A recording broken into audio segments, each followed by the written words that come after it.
যারা অসময়ে আম গাছের গ্রাফটিং করতে চাচ্ছেন বা অনেক সময় জরুরি প্রয়োজনে আম গাছের গ্রাফটিং করতে হয়, তাদের জন্য আমি বলবো গ্রাফটিং সবসময় করা যায়, কিন্তু কিছু সতর্কতা অবলম্বন করতে হয়। এরকম প্রয়োজন পড়লে আপনারা গ্রাফটিং অবশ্যই করবেন।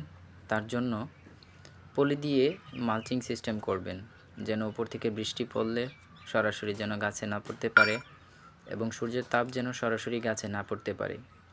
আর্দ্রতা ঠিক রাখার জন্য একটা সুন্দর করে ছোট আকারে পলি দিয়ে একটা ঘর বানাবেন। ওই ঘরের ভিতরে গাছগুলোকে গ্রাফটিং করার পর রেখে দিবেন।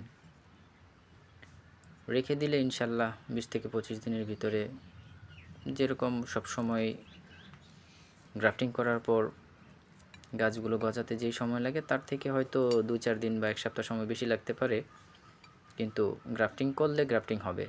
আর যদি আপনারা সরাসরি রোদে রেখে দেন, অতিরিক্ত রোদের কারণে গাছের ছায়ন শুকিয়ে যেতে পারে বা হয়তো আপনার ফাঙ্গাস ধরে যেতে পারে অতিরিক্ত বৃষ্টির কারণে।